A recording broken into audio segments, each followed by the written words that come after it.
Hello everyone, and welcome back to another episode of Goblins Drawblin. I am your host, the titular Goblins. And I'm the eternal co-host, Panreal. Yes. Now, Panreal. Last time we were here, we made a very good bread bomb slinging heroine. Ah, yes. The undefeatable Bread Cross. A wonderful heroine on ham on rye. Ah, yes, but you know, of course, what every good heroine and sandwich needs. Mustard. It's the Bible. Or a villain! That, actually, just kidding, that's the Bible. Yes. So today, we are gonna once again hop over to the mystical magical superpower wiki, and this time we're gonna pull powers with the intent of making for the ever-lovable Bread Cross an adversary. Panreal, pull the super lever.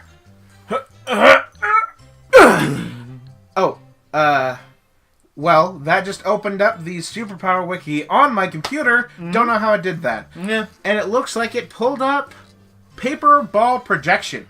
The power to create and project spheres of paper. Oh. It's like origami, but really easy. And also, like, a ball. I don't know. I feel like making a perfect sphere is actually like master tier origami. Actually, yeah, come to think of it, do you know how many folds? We should probably pick a new power. Yes. Alright, so paper ball projection. And, let me just get this back up. Looks like it opened up another one. Desire embodiment. Desire? The ability to become the embodiment of desire. I desire to embody something. I wonder, though, whose desire is paper balls? It's someone's, right? Yeah, what is it? Rule 37? If it exists on the internet, it's a paper ball. So, okay, I'm gonna get some sketch in here because if this guy has a power that's desire embodiment, then he himself must be desirable. Oh, for sure. I mean, what's not attractive about being able to make balls? Out of paper. Just go ahead and fold. Is good night. Is good night. So I'm going to go ahead and sketchy. I already love this this duck model that you have. It's so good. Sketchy, scotchy. Yes. Scoochie scotchy. Sketchy scoochy. Sketchy scoochy. I'm uncomfortable. Scooty. Did you hear that? Booty. I'm Cootie.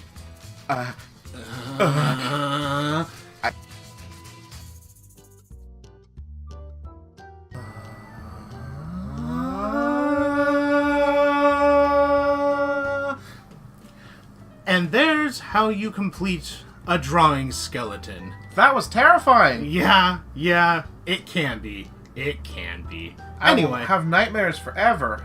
Anyway, moving on. Yeah. So, goblins. Yes. How are we gonna make this work?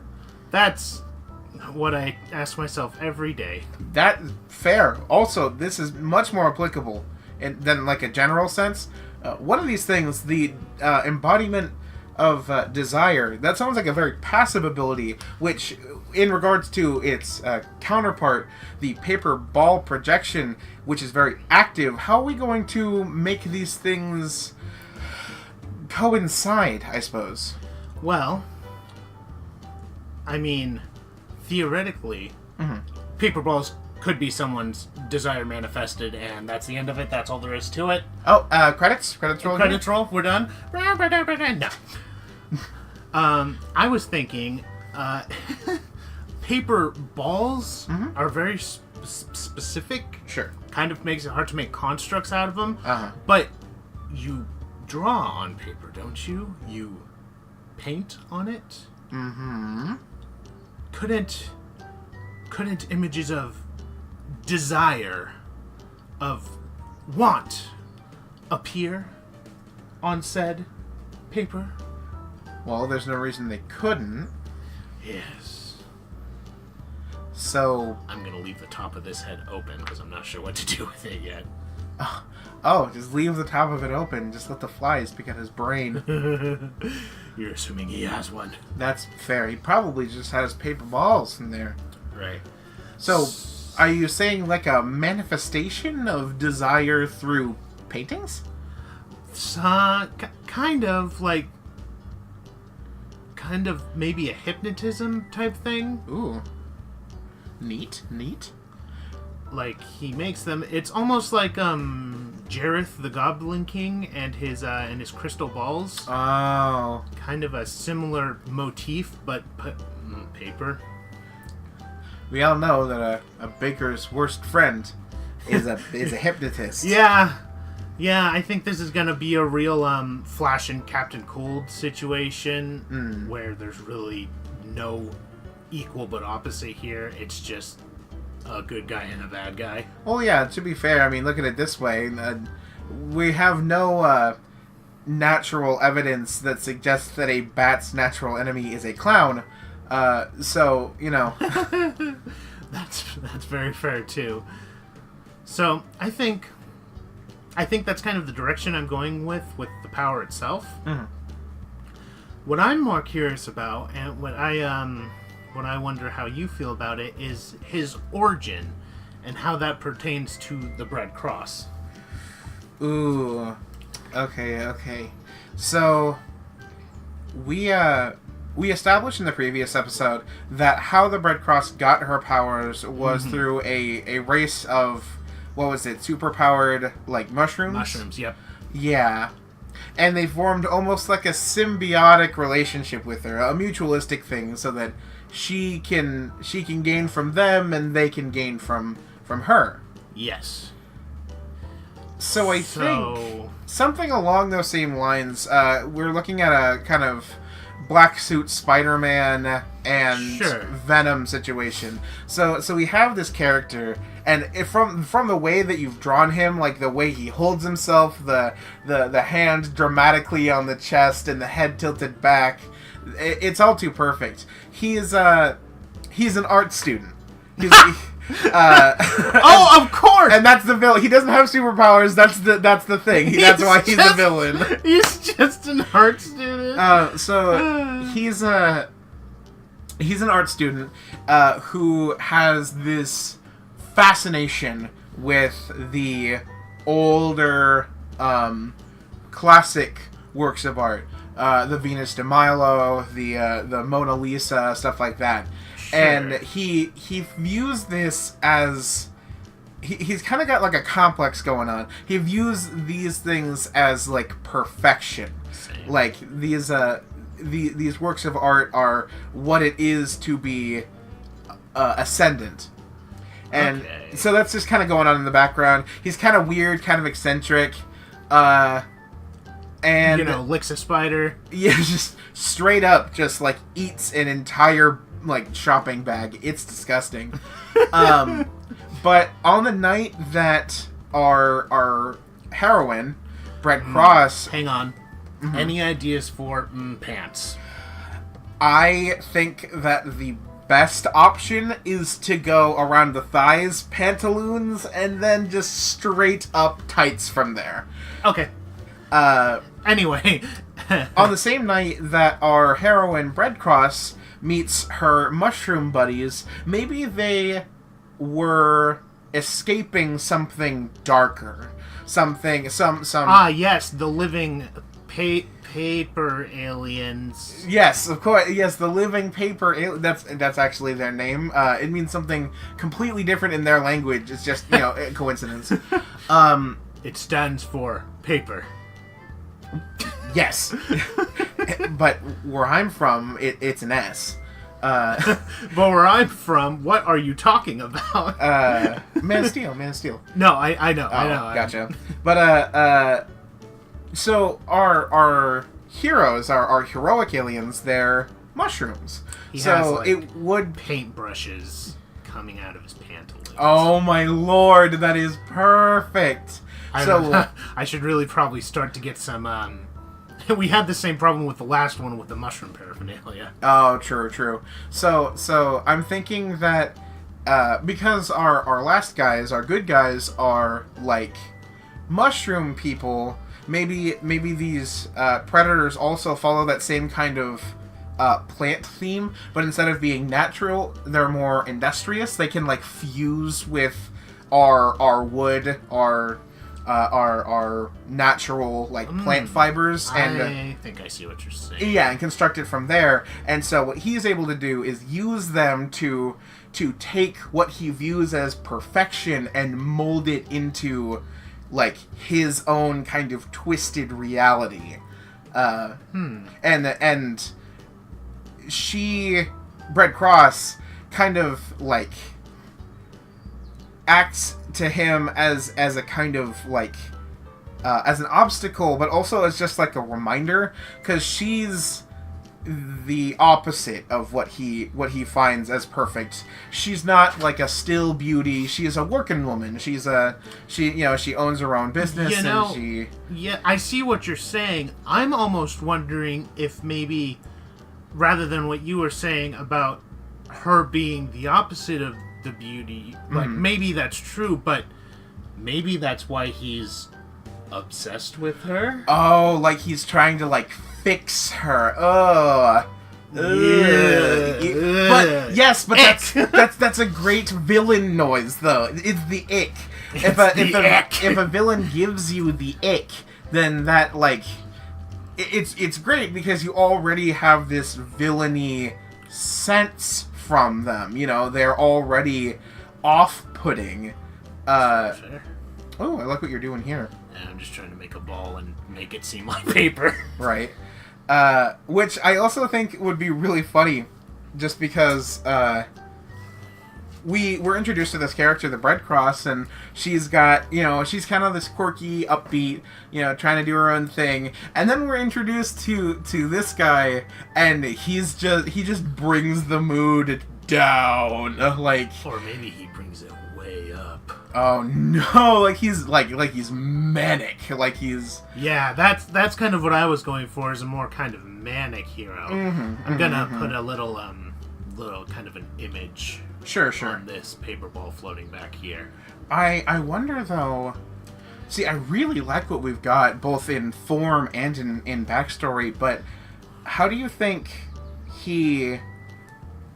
what do you think like some of his signature things are? Because we have we have some of Bread Cross's stuff. She's got like the bread bombs with the mushroom cloud, and she uses her mold and yeast as bread and cheese. What do you think his bread and cheese is?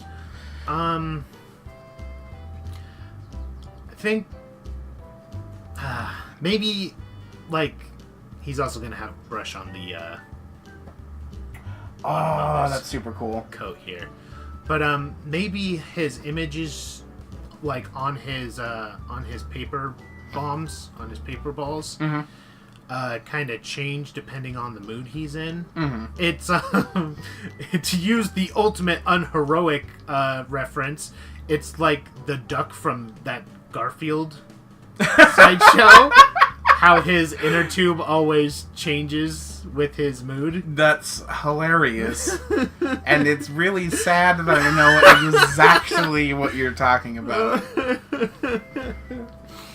So when he's really happy, we'll get like these works of art on the back of his paper balls, and maybe over here I'll go ahead and draw like maybe some of them will be works of art too, or they might just be like just like raw, like expressionism, just or maybe he gets real cubic. Oh, that would actually be really cool. The style of what he does changes based on how he's feeling. That'd be really cool to have like a really emotional sad moment, and all of his balls have like Van Gogh's blue period on them, like the Starry Night and everything.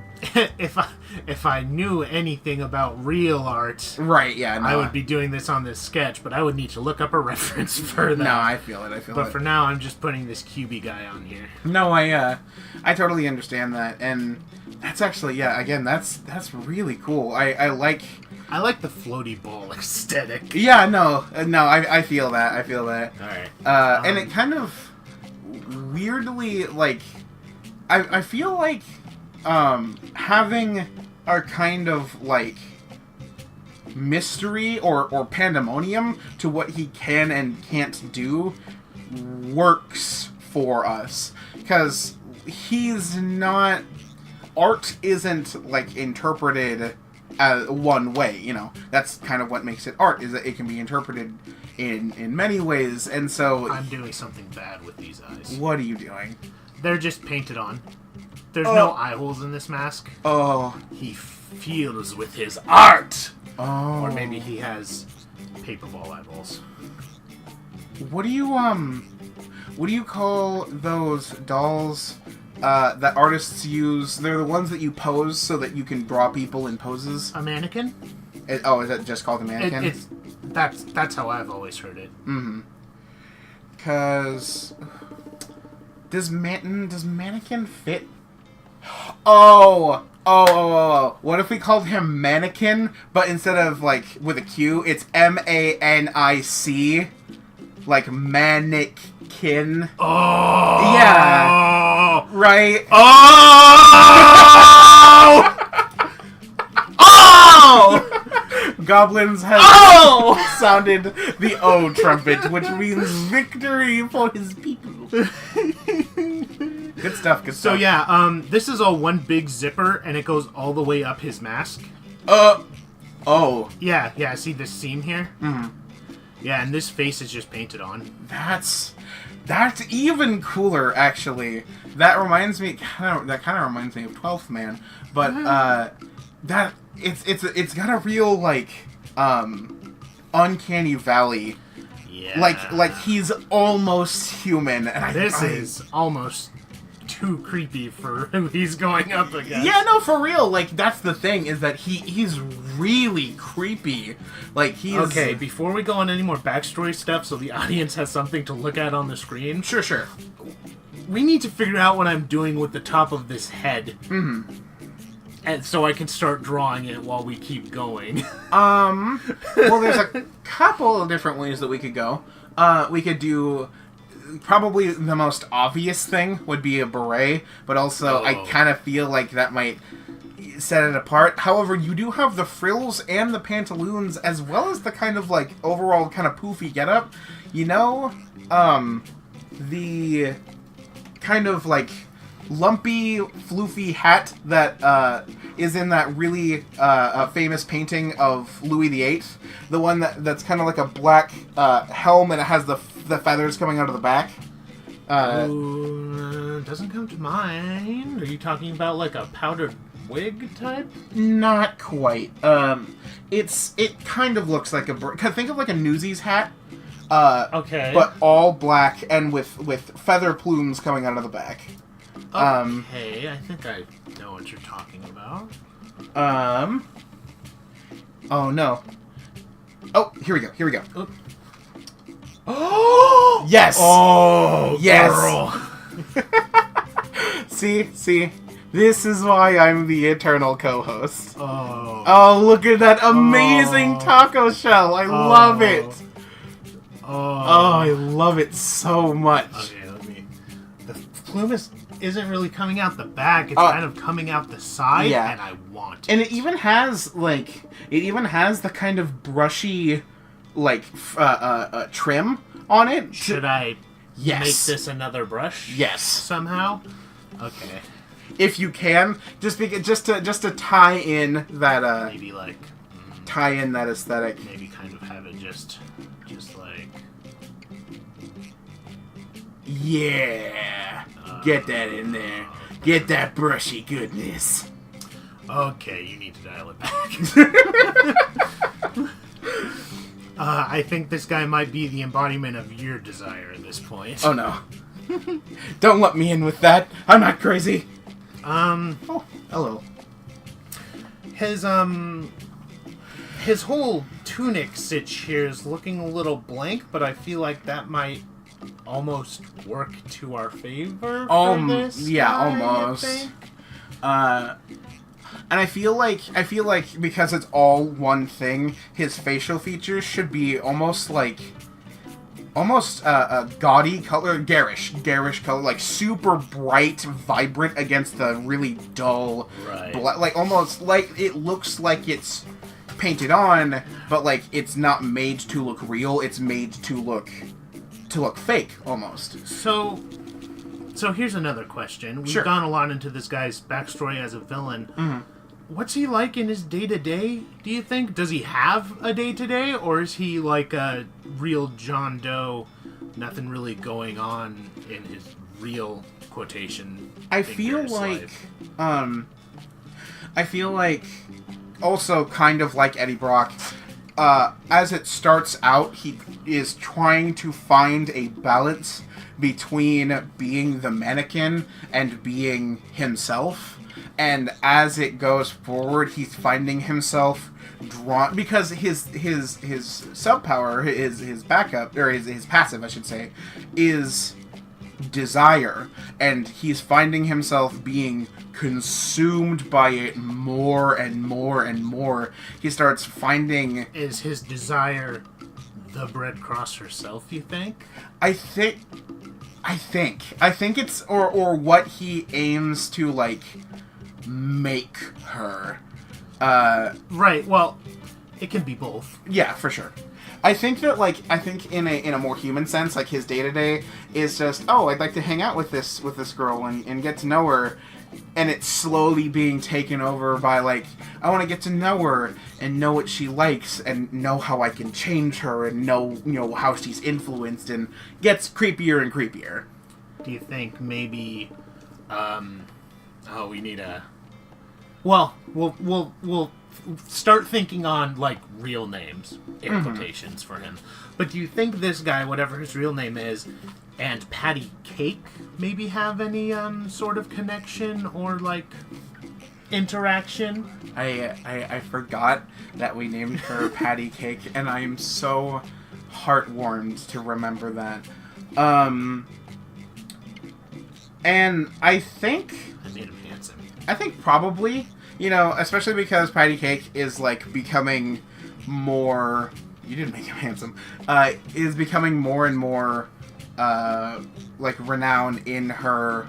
Baking field. Yeah, in her baking field. She's, even if it's something completely disconnected from what he is interested in, it's probably where he lives, and I'm thinking... This man needs a neck. I'm thinking that his first name should be. He just became the embodiment of my desire, if you know what I mean. Ooh, smoochy smooch. I feel like Leonard would be a good name for him. I like Leonard. Both because it's kind of this like haughty, stuck-up thing, but also because Leonardo da Vinci.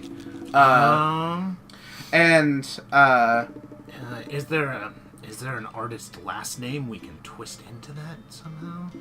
Well, we have some of the famous ones, Picasso, Manet, and Monet.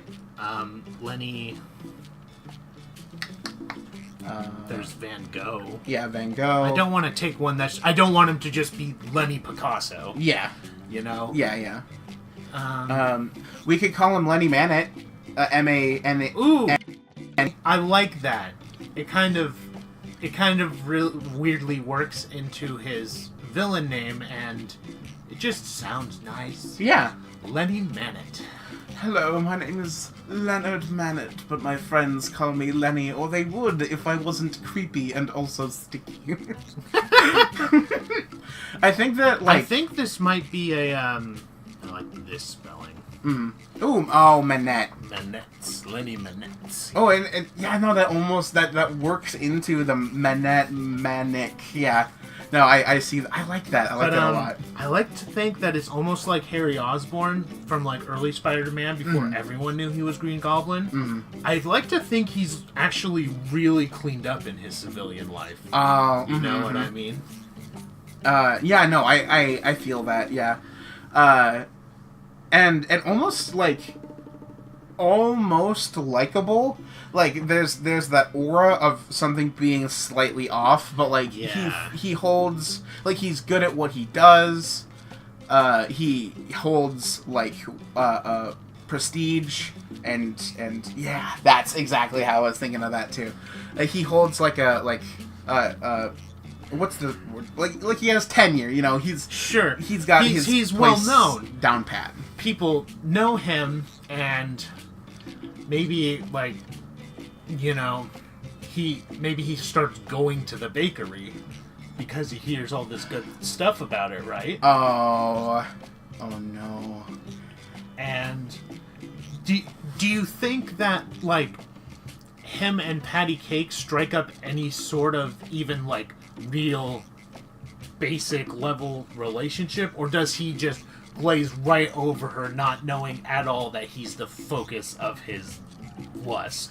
I think that I think it's the Harry Osborn thing from earlier that actually works really well. I think they've probably got some sort of thing going like that, like maybe even like because she's doing kind of like how Clark Kent sometimes interviews Lex Luthor, yeah. Like, I feel like maybe even, like, because she's doing so well, and he comes in for, like, some unrelated thing and tries some of her stuff and really likes it, he's like, oh, I'll do, like a mural for you, I'll do some artwork for your business, and so they set up, like, a really basic, like, kind of back and forth business relationship, but then, of course, their other business becomes completely intertwined. Oh, yeah.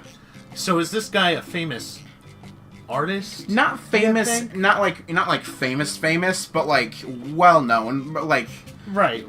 Like again, he has prestige. He has, you know, he's good at what he does. He's He's not dead yet, so he can't be a real famous artist. Right? Yeah, exactly. But yeah, I really like what you've done. I like that a lot. This turned out as well as the Bread Cross? Yeah, I think so. We spent a lot less time on the name, which I think is good. Yeah, right. Just not like sitting there cranking that loom. Oh man, woofda. All right, boy, we've been at this a while. I think I didn't keep track of what time we started, but kind of scared to see how long we ran when we stopped recording. But I think this guy is done. Mm-hmm. I need to do something with these characters. These are too good to just sit. Yeah, I feel that. I feel it. And yeah, no, I'm excited. Like, keeping and building in this world and having these characters connected. It's good stuff. That weirdly like is really coming together, considering how ultimately ridiculous the Red Cross is. Yeah, for real. For real. This guy spooks me. I think this video is done. Mm-hmm. So, of course, all the usual YouTuber nonsense. Go ahead and subscribe. Like this video if you, liked it. Leave a comment saying, whether or not you like it. Maybe give us an idea for what sort of character we can do next within this universe we're suddenly building. Do it. That'd be so fun. That'd be very fun. And I have a webcomic if you want to not hear my voice, but hear the ridiculous things, or see the ridiculous things that I do. Hear them with your eyes. Hear them with your eyes. It's called This Is the Life. Pinreal, do you think This Is the Life is good? Yes. Thumb up. Other thumb also up. That's 2 thumbs up. And they only have 5, so I mean... oh yeah, Gargoyle Dungeon. Yes, of course. But, and then you can follow me on Twitter and Facebook to get, art and stuff. I don't know if you knew this, but I draw sometimes. Oh, yeah, no. He's actually pretty good at it. Yeah. Anyway, this has been ridiculously fun again, and this is Goblins and Panreal signing off.